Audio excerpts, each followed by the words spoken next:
The elders became quieter in their tales. It seemed that the old way of life had disappeared forever. In less than 4 months, 14,000 people in Hawa's city had been killed, 27,000 wounded, and almost 200,000 forced to move away. Famine slowly began to cast dark shadows over the land. Hawa had no choice but to work harder, speak louder, and dream bigger. She used her family's ancestral land to open a small clinic on the outskirts of the city. She worked tirelessly to raise funds to keep it running, turning a little practice into a 400-bed hospital. And right in the middle of all the fighting and the famine, she set up a camp for shelter, helping 90,000 of her people when few others could.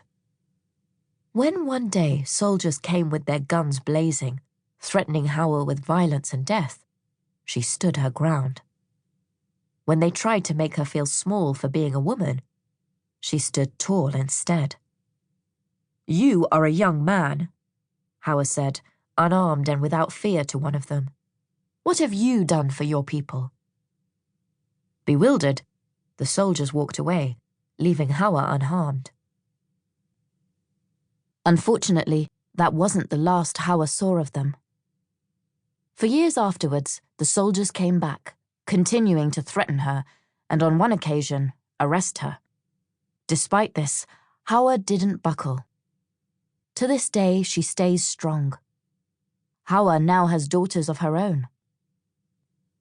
Together, she and these brave women oversee Hope Village, a sanctuary they have built for Somali families who, due to conflict and famine, have had to leave their homes.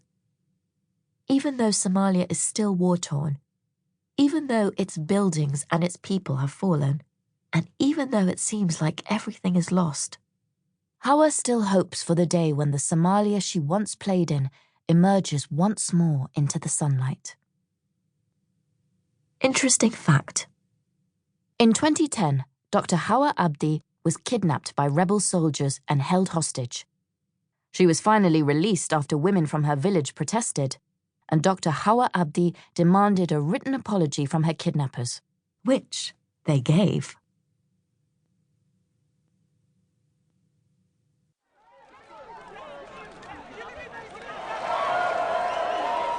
Mahershala Ali, Oscar winner, actor, and producer. 1974, Oakland, California.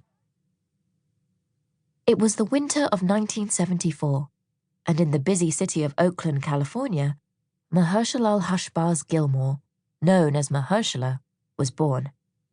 His mother was the daughter of a Christian Baptist minister, and his father was a budding theater actor who was in love with music and dance. When Mahershala was growing up, it wasn't a surprise that he found himself falling in between their completely different lifestyles and feeling even more divided after his parents' divorce when he was 3. Mahershala's teenage years were filled with school, church, and basketball. But at night, he wrote poetry and strung lyrics together on pieces of paper. Even though he was skilled at shooting hoops on the court, a talent that would win him a scholarship to St. Mary's College, he had a magnetic creative pull that made him long for something more. Deep down, Mahershala knew that he was an artist, not an athlete. And only when he visited his father in New York during his summers did that side of him truly come to life.